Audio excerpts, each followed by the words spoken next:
my previous lecture, we have started about introduction to cluster analysis, and I have explained how to handle interval types of data. Then I have started about importance of standardization.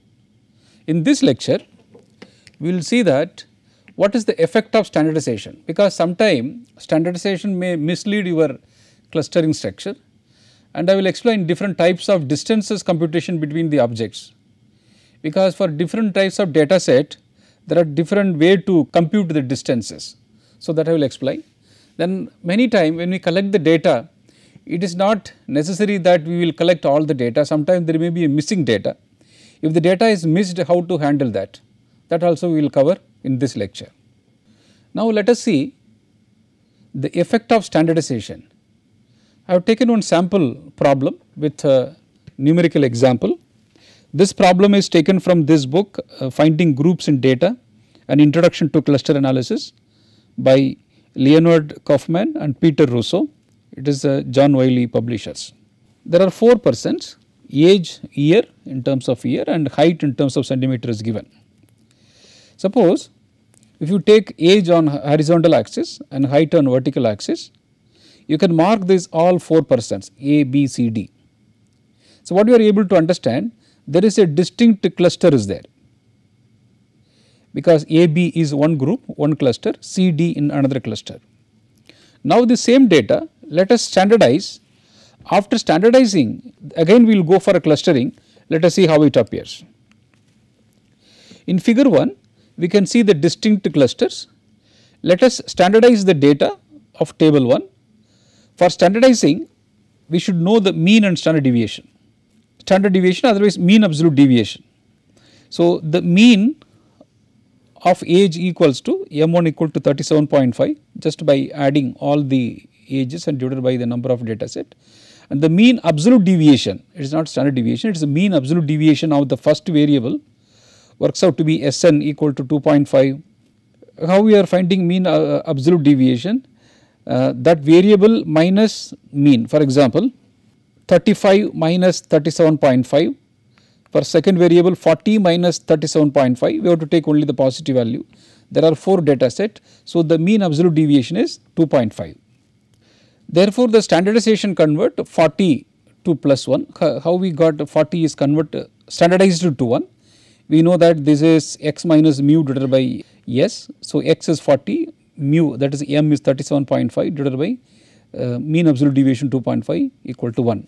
And same way, age 35 is standardized to minus 1. How we got the minus 1? 35 minus mean divided by mean absolute deviation. So, it is minus 2.5 divided by 2.5, it is minus 1. The same way, for the variable m2, the mean is 175 and mean absolute deviation for variable 2 is 15. So, each variable in the second column also standardized. For example, 190 centimeter is standardized to plus 1, and same way 160 centimeter is standardized to minus 1. The result data matrix, which is unitless because we have standardized, is given in the table 2. Note that the new averages are 0 and the mean deviations equal to 1. So, this table 2 shows that the standardized table for each variable, that is variable 1 and variable 2. Even when the data are converted into very strange units, standardization will always yield the same numbers. That is the advantage of standardization. Now, plotting that values of table 2 in the figure 2 does not give any very exacting result. So, what you have done in the previous table, we have the standardized values for both the variables. So, when you plot it, there are 4 points are appearing. So, this points is not giving any useful result. So, figure 2 shows no clustering structure because 4 points lie at the vertices of a square. One could say that there are 4 clusters, each consisting of single point, or that there is only one big cluster containing 4 points. Here standardization is no solution. So, what we have seen many times when you go for standardization, the standardization may not give the useful result. That is what this example shows. Now, let us look at the choice of measurements. Here the measurement means the units of that variable. What is the merits and demerits? The choice of measurement units gives rise to relative weight of variables. Expressing a variable in smaller units will lead to large range for that variable, which will then have a large effect on the resulting structure. So, what will happen if variable is in smaller units? So, that will give a larger effect in the your clustering result. On the other hand, by standardizing one attempts to give all variables in equal weight in that hope that achieving objectivity. As such, it may be used for practitioners who possesses no prior knowledge. So, the benefit of standardization is that anybody, those who are not having any prior knowledge about the problem also can do with the help of standardized variables, they can do the cluster analysis because there is a unitless. However, it may well be that some variable are intrinsically more important than others in a particular application, and then the assignment of weight should be based on the subject matter knowledge. Every time, because standardization is giving equal weight, sometime some variables are more important. So, for that variable with the help of experts we can give a higher weightage for that variable.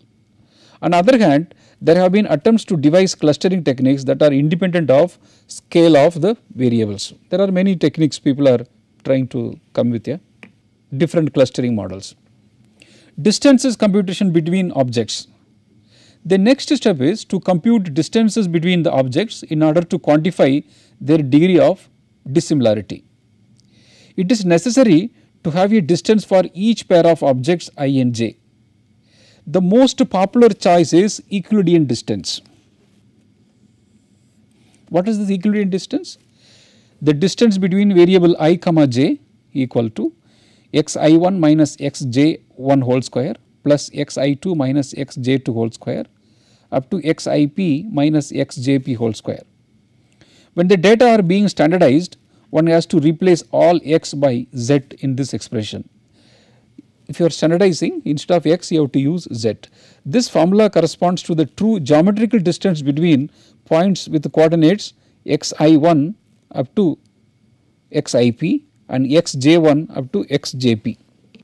See, the Euclidean distance, suppose if we want to move from point A to B, say this is point A and B, let us find out the concept behind the Euclidean distance. Suppose if you want to move, if you want to point A to B, you can directly fly from one point to, because the birds will fly from A to B. So, that distance is called Euclidean distance. Let us consider the special case with p equal to 2, where there are only two variable. Figure shows 2 points with the coordinates xi1 comma xi2 and xj1 comma xj2. It is clear that the actual distance between objects I and j is given by the length of the hypotenuse of the triangle, yielding expression in previous slide by virtue of Pythagoras theorem. So, this formula is nothing but the hypotenuse. So, this is as per the Pythagoras theorem. So, square of adjacent side and square of opposite side equal to square of hypotenuse. Let us go to the next distance measures, that is a Manhattan distance.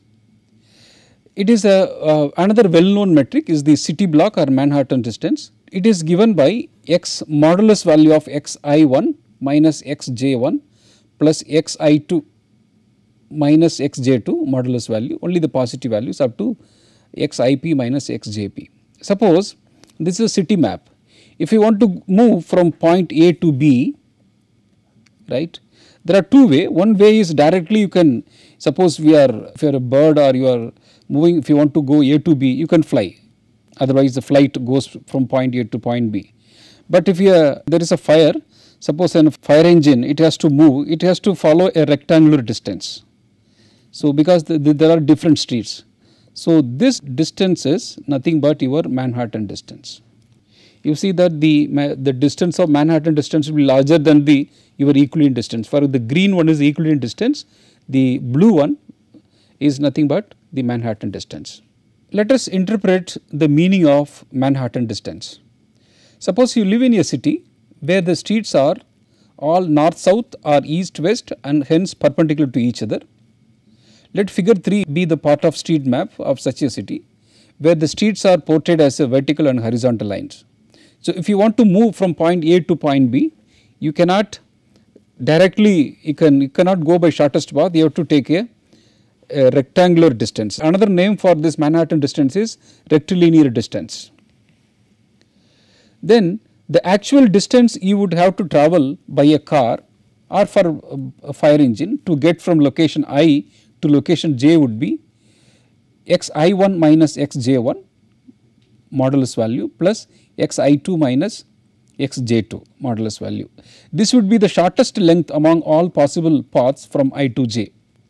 Only a bird could fly straight from point I to j, thereby covering equivalent distance between these points. So, the example of the bird which covers point A to B is the example for your Euclidean distance. The mathematical requirements of a distance function. Both Euclidean metric and Manhattan metric satisfy the following mathematical requirements of a distance function for all objects I, j and h. The first property is D1, d I, j is greater than 0, d I, j is greater than equal to 0, d I 0, d I, j equal to d j, I, d I, j is less than or equal to d I, h plus d h, j. Condition D1 merely states that the distances are non-negative numbers, and D2 says that the distance of an object itself is 0 because I, is 0. Axiom D3 is the symmetry of the distance function. The triangle inequality, axiom D4, looks a little bit more complicated, but it is necessary to allow a geometrical interpretation. It says essentially that going directly from I to j is shorter than making a detour over object h. For example,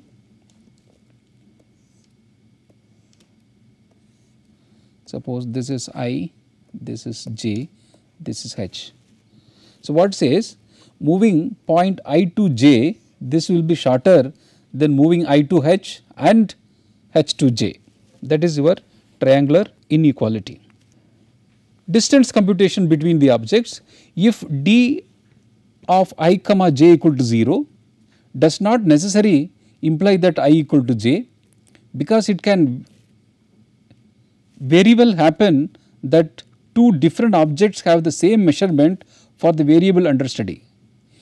What is the meaning of this one is, if the distance between object I, j equal to 0, it need not necessary that always it should be I equal to j.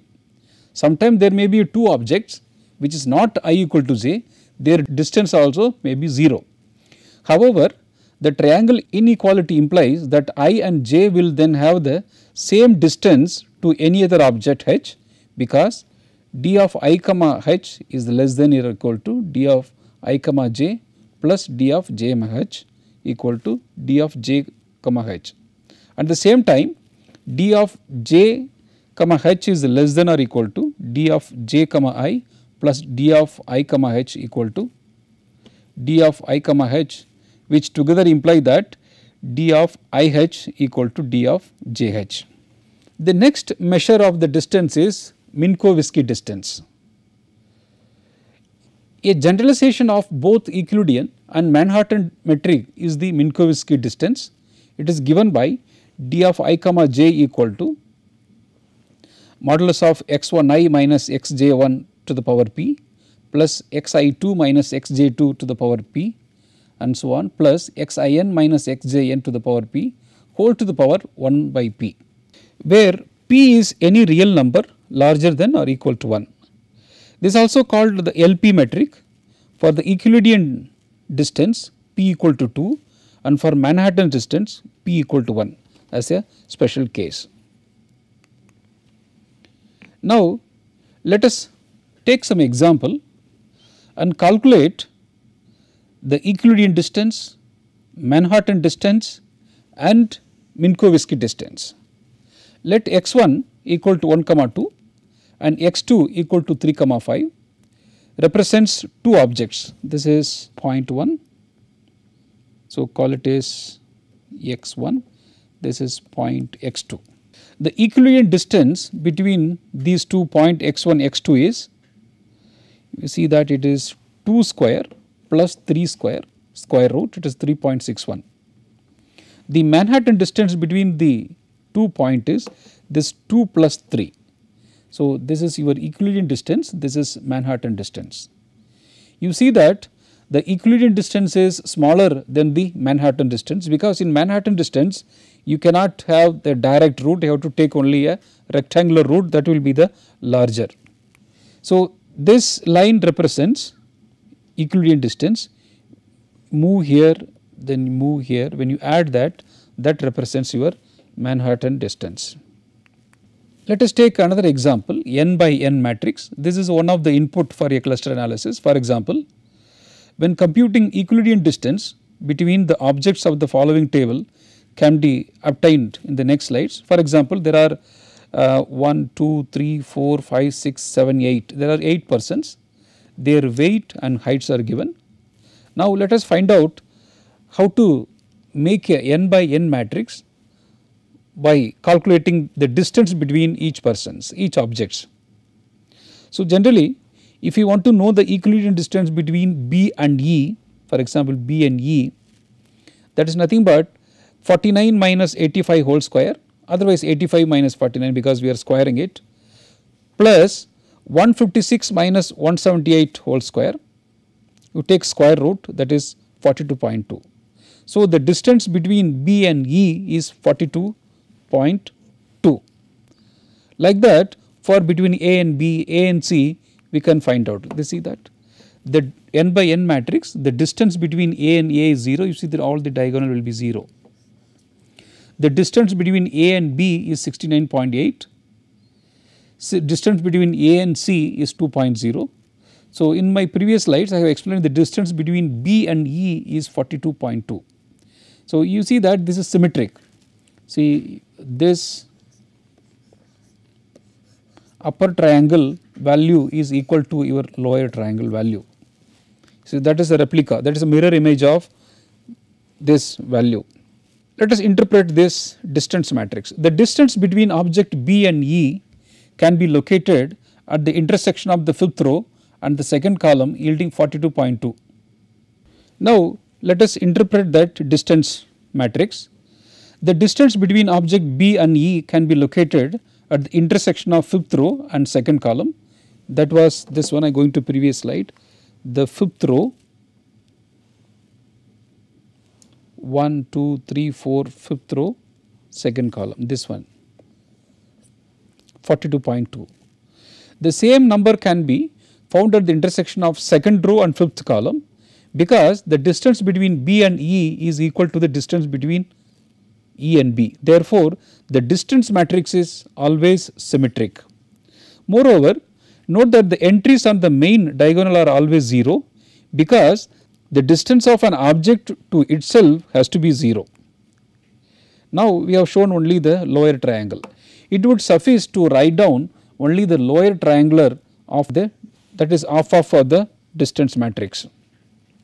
Now, let us see the selection of the variables, because before doing cluster analysis we have to see whether we have to select all the variables or the variables which is relevant to our problem. It should be noted that a variable not containing any relevant information, say the telephone number of each person, is worse than useless, because it will make the clustering less apparent.